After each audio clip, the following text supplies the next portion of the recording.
right, I think we're going to get started pretty close to on time. I want to welcome you and say good afternoon. I am Maureen Underwood, and this is our first learning collaborative, which is part of the continuing training that's available for anybody who took the ACTS training. We intend to present this monthly, and there will be a schedule of our next several dates. You'll see that at the end of the program. The topics we're going to be covering, we hope some of them are going to be developed based on what you want to talk about. We are very, very serious about the collaborative name in this title. So if you have some ideas that you would like to share with us, we really would appreciate them. We will incorporate them into what we've been thinking about. I would like to say that our topic for today, as you can see on our next slide, is the paradox, the gender paradox of suicide. And it's going to go along the lines of highlighting, we have to get ourselves together here on these slides. It really is the gender paradox of suicide. This came from a variety of sources, and it seemed to be an interesting place to start our conversation. We would like you to hold your questions until the PowerPoint is over. We'll be recording this, and we want to make sure that we respect your confidentiality if there is anything that you say relates to any of your cases. So we will let you know when the recording stops. In terms of the goals, we're going to see that on our next slide. This is kind of what we would love to have happen. And again, it comes from our teaching of the ACTS curriculum and other kinds of teaching in clinical life, that you don't always get an opportunity to highlight relevant and very topical issues related to a topic, especially suicide assessment. And we're looking at prevention and management of suicide as well in clinical practice. And we're going to do it through research. That can be my job, is kind of coming up with the most recent research, shared knowledge, which is where you all come in, and your clinical expertise, where we take a look at how all of this really does apply in a real world setting, which can sometimes be a little challenging. What I want to say to you is I really want to thank you all for coming. I just thought that this quote was so relevant, that comes from Richard Branson. And I want to acknowledge that you made a choice to come to this, because training opportunities are like buses. There's always another one coming. And I know you could have come to, you could probably have used this time in another way. But I want to say that there's not going to be another training opportunity like this one because of your participation. I'm going to do my best to kind of review some of the research on the topics of interest, give you a short review of evidence-informed opinions and data. Again, I only intend to take about 15 minutes of our time and really try to help lead the discussion on this. With certain topics, I am going to provide data points. And what we hope to do is take a look at what this means in terms of your practice setting. So as I said, today, we're talking about the gender paradox of suicide. As you may know,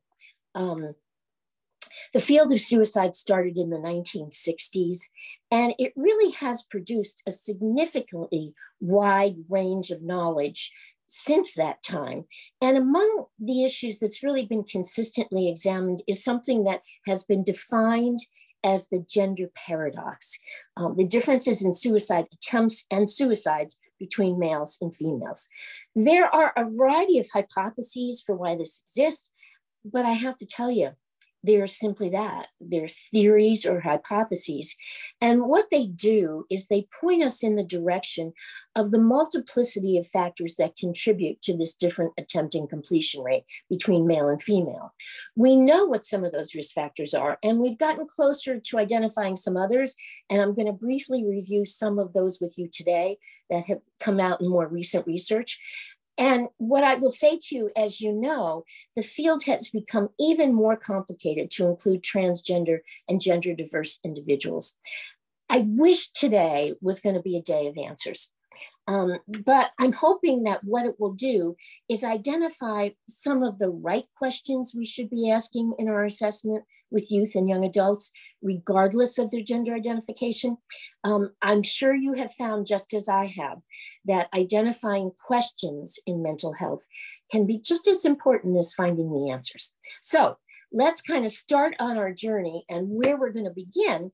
The reference point that I wanted to start was really puberty, because there's such grave concern about the decreasing age of children who are suicidal, and such a significant jump in threats and behaviors at puberty, especially for girls. So let's just take a little look at some of the facts about puberty. You know, what I obviously want to tell you is there's lots of information, and I am giving you a once over lightly about this, but what I want to say is if we look at the onset of puberty in particular, what we know is that it initiates that interaction between the neurological and the endocrine systems. So it's not just about hormones.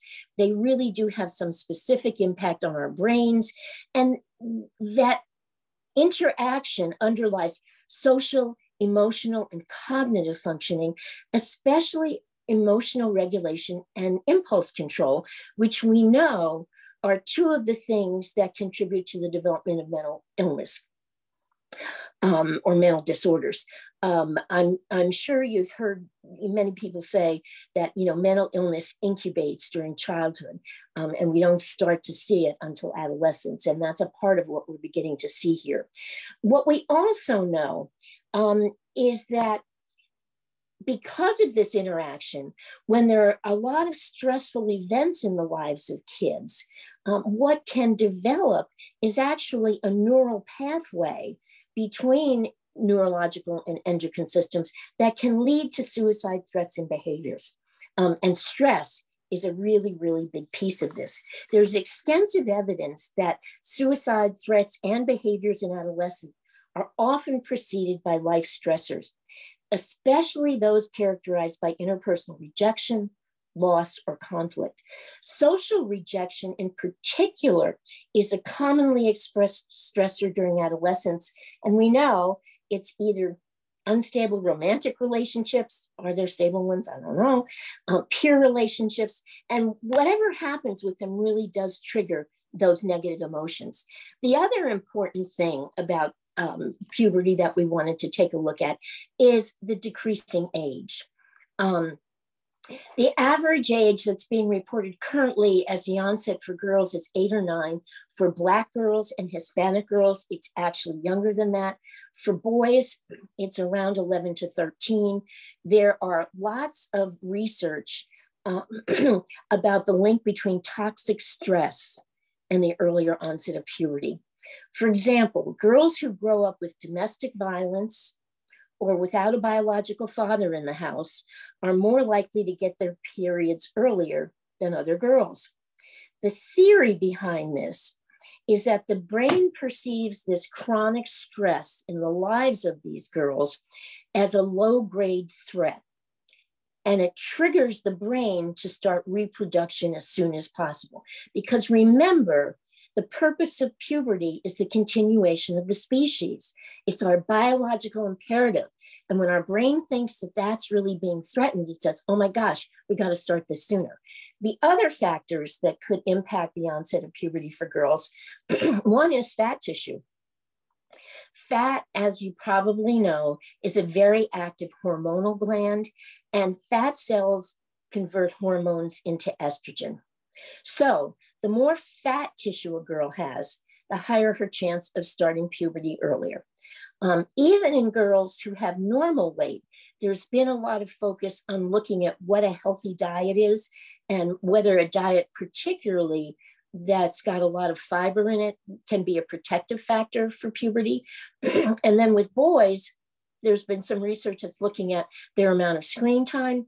Obviously, the escalation in screen time, it's not such a good thing. And lack of sleep as playing a role in perhaps their decreasing age.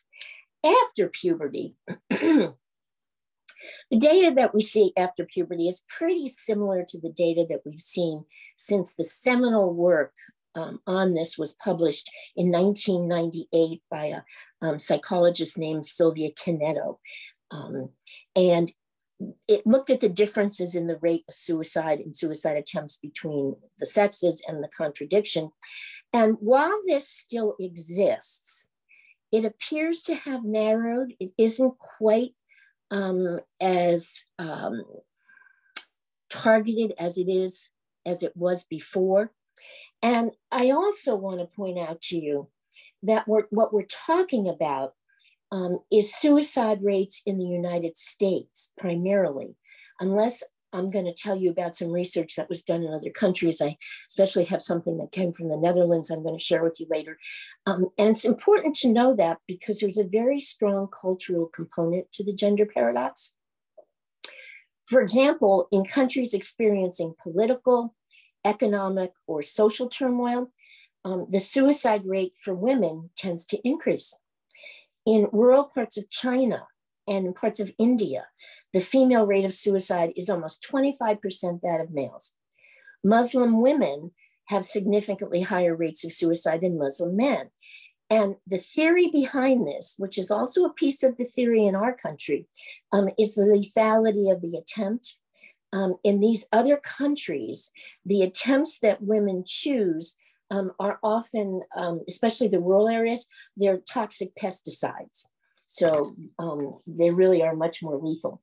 There are other theories, though, that I want to kind of review with you. Again, very briefly, and this is theoretical. You may agree, you may disagree, and that's for us to have some conversation about.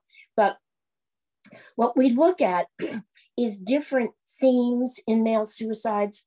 And one of the themes that's kind of emerged in male suicide is the fact that physical risk-taking is more common and socially acceptable in males.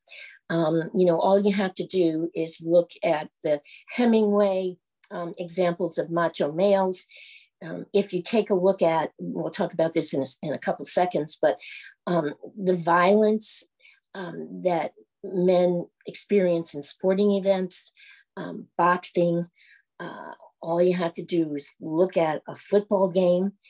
I would tell you even a high school football game, considering how my grandson broke his rotator cuff in one, that it's pretty common. The other themes, though, that might not be things we've thought about is one of them is that they've identified a loss of hope, but you can't show it. You have to hide it from others because men aren't supposed to show their feelings. And you can't ask for help because girls are much better at asking for help. That isn't a macho thing to do. When we look at characteristics of personal history, there's a lot of data that looks at the relationship to a father who never allowed any weakness. And the son had to present himself as heroic. You often hear that kind of boys don't cry, those sorts of families. There's some concern the fathers who are particularly aggressive may pass that aggression on to their boys, and also that lack of ability to really ask for help. The other part of here, though, which I think is real interesting, and I hadn't even thought about it until I was kind of researching this topic, is the cultural and social norms. And one of the ways in which our culture and social norms have been evidenced, and this is not talking to those of you on this call whom I'm assuming have, kind of a sense of the language of suicide in a more appropriate way. How suicide has been talked about, however, in our culture, is that in women, suicidal behavior was always described as attempted suicide, suicide gesture, suicide threat. And just those words indicate that if the intended outcome wasn't achieved, the behavior was a failure.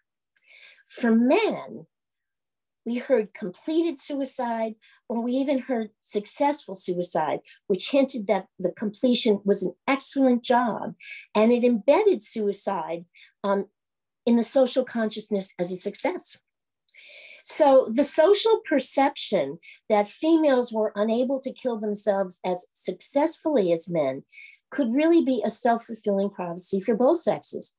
The use of language may have encouraged females to non-lethal behaviors and men to more destructive ones. So I just thought that was kind of an interesting thing to think about. It was not a place I had gone to before, but I think it's worth an exploration. There are also some of the other theories that have emerged is that, because men engage in riskier behaviors, they appear to be less fearful of death and able to tolerate more physical pain.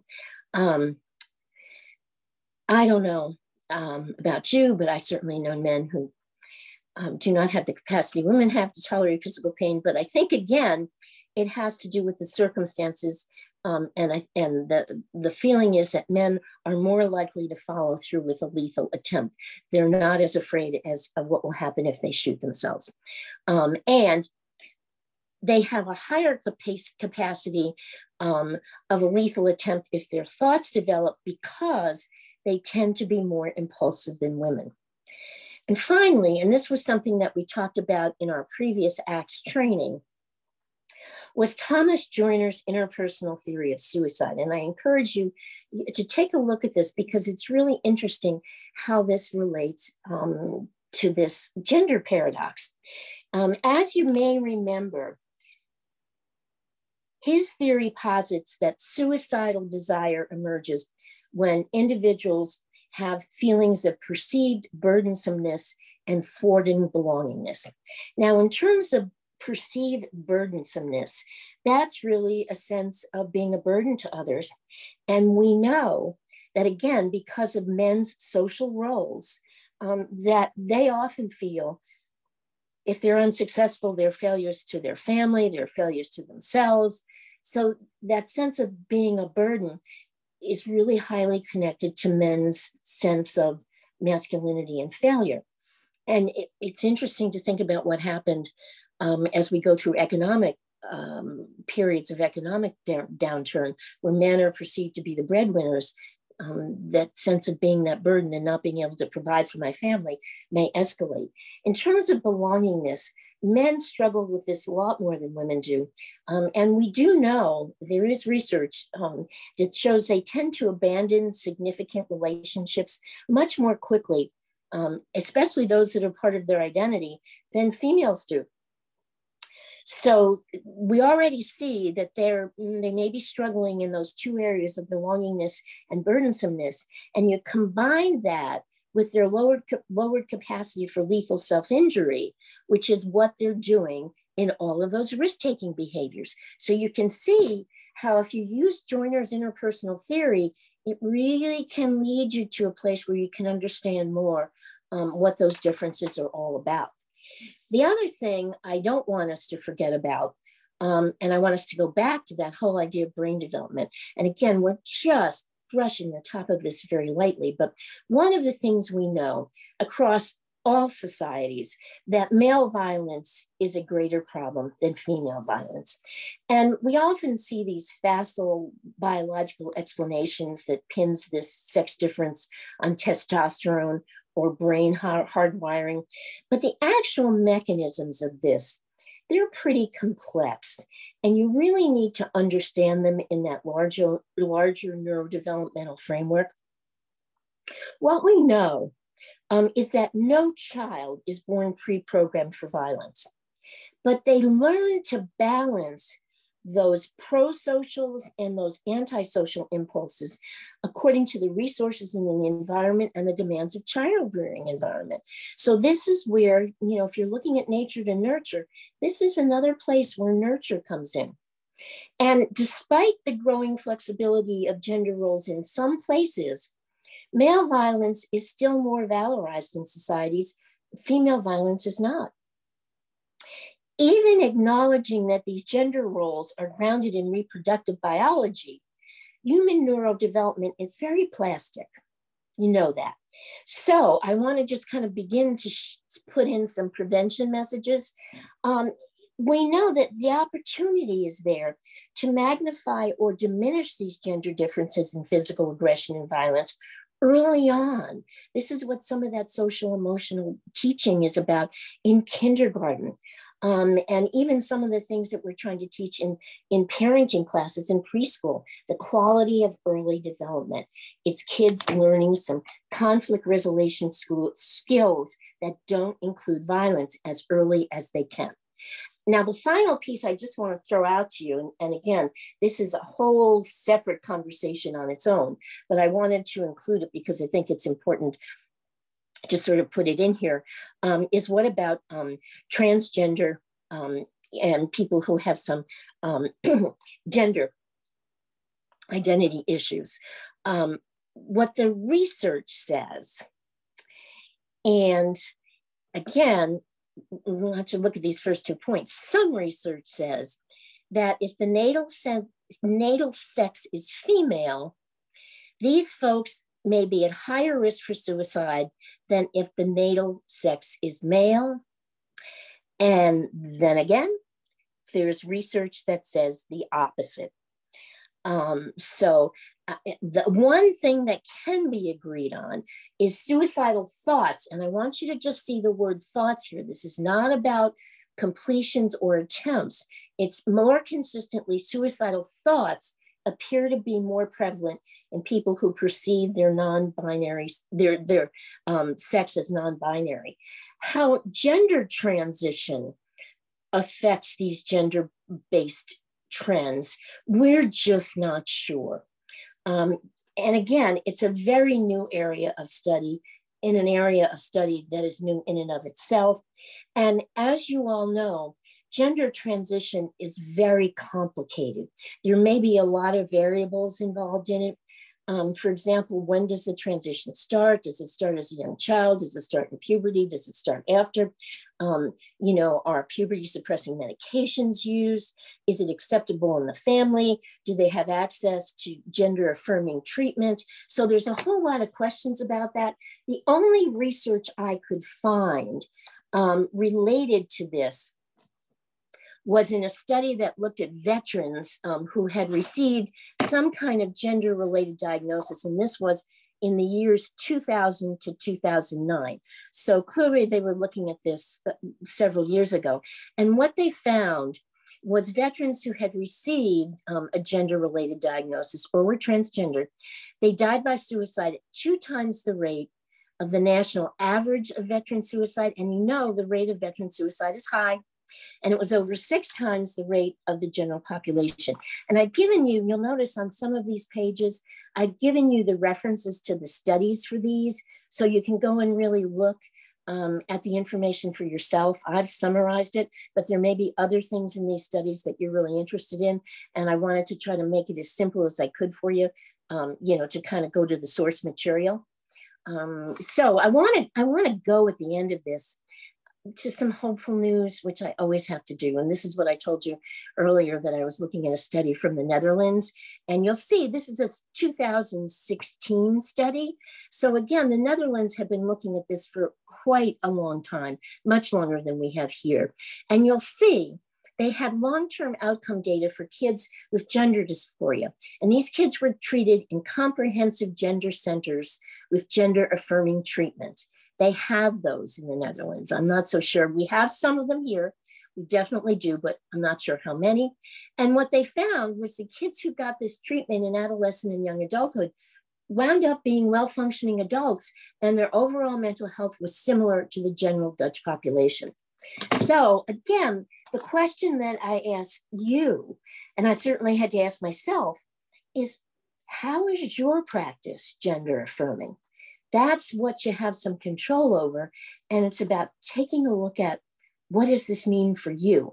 We're not going to be able to create lots of gender affirming treatment centers by ourselves, but we certainly can have more gender affirming practices. So finally, we're going to take a look at, what does this mean at the end of the day? As you know, those of you who have been to our trainings before know we talk about the So What School of Training. What do you take away from this?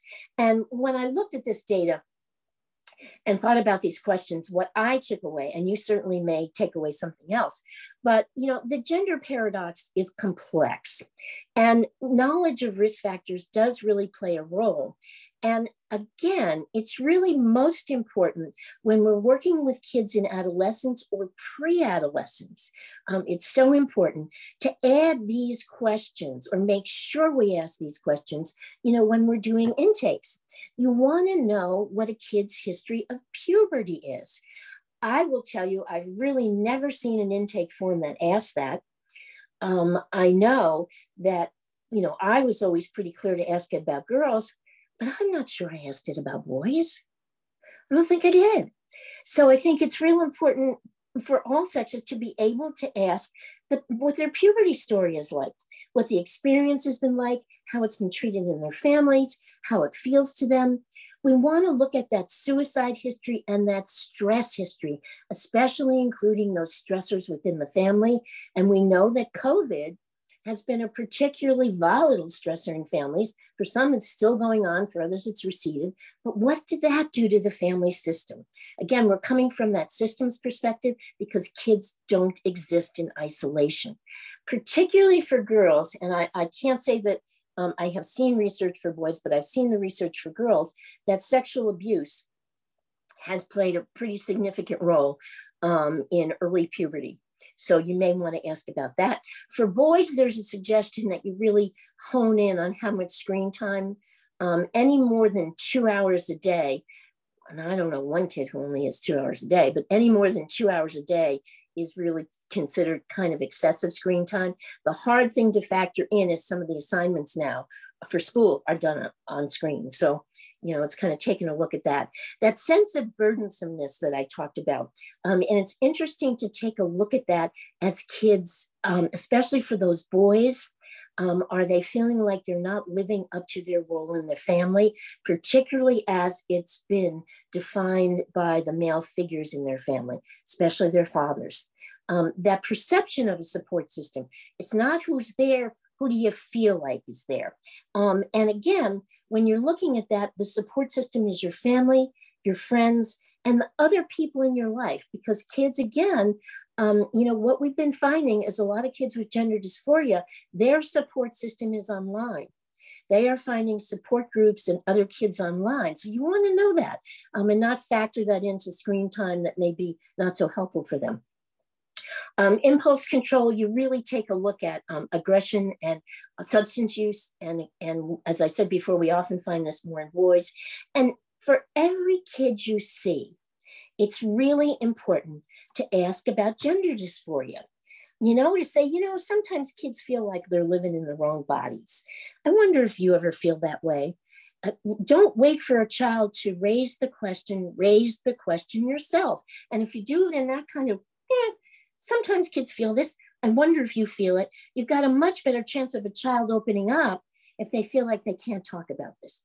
So where we're going to take this now is to you and some questions that, we came up with, but we would like to open this up at this point, and to have you kind of share some of what you think about the theories about the reasons for gender differences, do make a difference for you.